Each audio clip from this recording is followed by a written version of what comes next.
এরা মুসলমান বিরোধী নয়, এরা মুসলমান বিরোধী নয়। এই যে হিন্দু তোষণ করে বিজেপি যে নাটক করে এখন মুসলমানদের ওপর আক্রমণ করছে, মুসলমানদের শেষ করে দেওয়ার চেষ্টা করছে এই ভারতবর্ষে, এই মুসলমানরা ইঞ্চিতে ইঞ্চিতে জবাব দেবে শুভেন্দুকে। অনেকেই প্রশ্ন তুলছে যে ভারতে কি সংখ্যালঘু হয়ে জন্মানোটাই কি অভিশাপ হয়ে দাঁড়িয়েছে? ভারতবর্ষে সংখ্যালঘু হয়ে জন্মানোটা অভিশাপ নয়। ভারতবর্ষের কেন্দ্রে যতদিন বিজেপি ক্ষমতায় থাকবে ততদিন সংখ্যালঘু হওয়াটা ভারতবর্ষে অভিশাপ। সকলে ভেবেছিল যে বিজেপি ইসলাম বিরোধী, বিজেপি মুসলমান বিরোধী।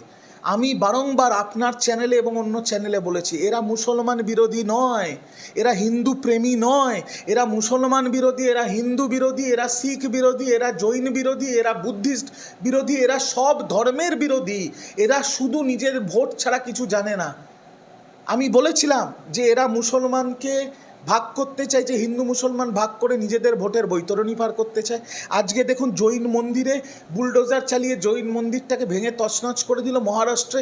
লক্ষ লক্ষ জৈন সম্প্রদায়ের মানুষ রাস্তায় নেমেছে। আর আগামী দিনে এরা যদি মুসলমানদের মেরে ফেলতে পারে বা মুসলমানদের তাড়িয়ে দিতে পারে বাংলাদেশ থেকে, বা ভারতবর্ষ থেকে বাংলাদেশে তাড়িয়ে দিতে পারে, তাহলে দেখবেন এরা হিন্দুদের, তখন তো আর হিন্দু ছাড়া কেউ থাকবে না, সেই হিন্দুদেরও এরা ভাগ করে দেবে। ব্রাহ্মণ, কায়স্থ, শূদ্র, নমশূদ্র, এদের মধ্যে এদের ডিএনএটাই হচ্ছে দাঙ্গা, এদের ডিএনএটাই হচ্ছে ধ্বংস, এদের ডিএনএটাই হচ্ছে হিংসা, আর এদের ডিএনএটাই হচ্ছে বিভাজনের রাজনীতি। ভাই ভাইকে ভাগ করে রাখো, ভাই বোনকে ভাগ করে রাখো, ফাঁসিবাদী একটা সরকার চালাও, ফাঁসিবাদী একটা দল চালাও, কে কি খাবে, কে কি পড়বে, কে কাকে ভালোবাসবে, কে কাকে বিয়ে করবে, সেটাও এরা নিয়ন্ত্রণ করবে। আর হিন্দু মুসলিম প্রথমে ভাগ করো, তারপর জৈনদের ওপরে অত্যাচার করো, তারপরে শিখদের ওপর অত্যাচার করো, তারপর বৌদ্ধদের ওপর অত্যাচার করো। আর যখন সব সংখ্যালঘু মরে যাবে, শেষ হয়ে যাবে, বা ধর্ম পরিবর্তন করে হিন্দু হয়ে যাবে, তখন সেই হিন্দুদেরও ব্রাহ্মণ, কায়স্থ, নমশূদ্র, শূদ্রদের মধ্যে ভাগ করে দাও। আমি আবারও বলছি, যতদিন না বাংলার মানুষ বুদ্ধিমান, বাংলার মানুষ কোনোদিন বিজেপিকে সেই জন্য ঢুকতে দেয়নি, আর ঢুকতে পারবেও না। কিন্তু দেশের মানুষকে অনুরোধ করব, যতক্ষণ না আপনারা জাগবেন, যতক্ষণ না আপনারা চোখ খুলে এই বিজেপিকে কেন্দ্র থেকে সরাবেন, ততদিন এই ভারতবর্ষের উন্নতি হবে না। এই ভারতবর্ষকে এরা দায়িত্ব নিয়ে শেষ করে দিচ্ছে। অন্যদিক থেকে শুভেন্দু অধিকারী তো বলছেন যে বাংলা, পশ্চিমবঙ্গে থেকে মমতা হটাও, হিন্দু বাঁচাও স্লোগান দিচ্ছে। রাস্তায় হাঁটতে চলতে গেলে প্রচুর কুকুর ঘেউ ঘেউ করে, প্রচুর। সব কুকুরের পেছনে কি আপনারা লাঠি নিয়ে তাড়া করেন? তাড়া করেন না তো, সম্ভব নয় তো। তো শুভেন্দুর ব্যাপারটা হয়েছে, যেটা আমি এতদিন ধরে বলে আসছি, অমিত শাহর প্রচণ্ড চাপ ওর ওপরে। অমিত শাহ নারদার সারদা কাণ্ডে ইডি আর সিবিআই তোর নাম তুলে রেখেছে। ও বিরোধী দলনেতা হওয়ার পর ৭৭ থেকে ১২টা বিধায়ক ছেড়ে দিয়েছে, কমে গেছে। ১২টা বিধায়ক বিজেপি ছেড়ে দিয়ে তৃণমূলে নাম লিখিয়েছে। ১৮টা সাংসদ থেকে এখন কমে ১২টা এসছে। আর ও জানে যে যদি ৭৭ থেকে নম্বরটা ৫০-এর নিচে নেমে যায় ২০২৬-এ, তাহলে অমিত শাহ ওর বুকে পা তুলে দেবে, ওকে অ্যারেস্ট করিয়ে দেবে। এমনি প্রচণ্ড চাপে আছে, তার ওপরে এত গরম পড়েছে। দিলীপ দা আবার বিয়ে করে নিয়েছে, সব মিলিয়ে সম্পূর্ণ উন্মাদ হয়ে গেছে। ডাক্তার যে ওষুধ দিয়েছে সেগুলোও খাচ্ছে না। তাই ওর কথা আর সিরিয়াসলি নেবেন না, ও পাগল।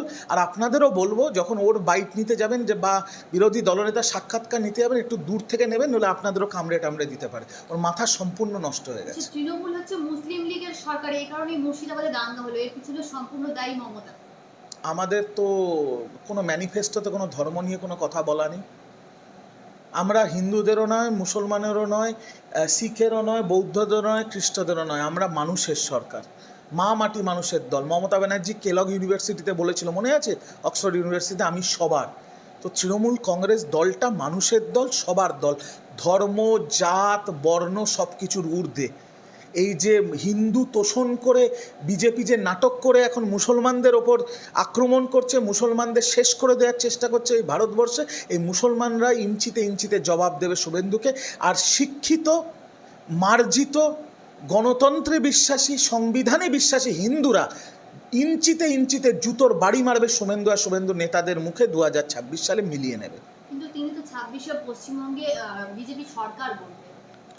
ও অনেক কিছুই করবে। ও তাই এরপরে চাঁদে যাবে, তারপর মঙ্গল গ্রহে যাবে। শেষ অবধি দেখবেন ২৬-এর পরে একটা টিয়া পাখি নিয়ে ধর্মতলার মোড়ে বসবে। ওর এই ভবিষ্যৎবাণী আমরা অনেক দিন শুনে আসছি। আমি আবারও বলছি, তৃণমূল ওকে সিরিয়াসলি নেয় না, বাংলার মানুষ ওকে সিরিয়াসলি নেয় না।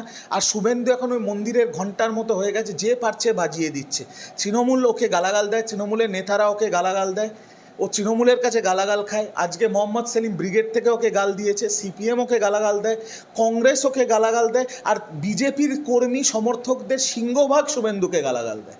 তো ওকে ভালো কথা কে বলে আমি জানি না, আর আমি তো জানি শিশিরবাবু ওকে ব্যক্তিগত স্তরে উদম গালাগাল দেয়। তো এই তো ওর অবস্থা। শুভেন্দু মানে এখন একটা গালাগাল হয়ে গেছে বাংলায়। আগে লোকে বলতো এর বাচ্চা, ওর বাচ্চা, তার বাচ্চা, যেটাকে আমরা অপশব্দ বা কুকথা বা গালাগাল হিসেবে চিহ্নিত করতাম। এখন আর কাউকে কারো কিছুর বাচ্চা বলে সম্বোধন করতে হয় না। তুই শুভেন্দু বলে দিলেই সব গালাগাল তার মধ্যে ঢুকে যায়। তো শুভেন্দু এখন নিজেকে একটা গালাগালে পরিণত করছে। ওকে আর কত ফুটেজ দেবো ওর ব্যাপারে বক্তব্য দিয়ে?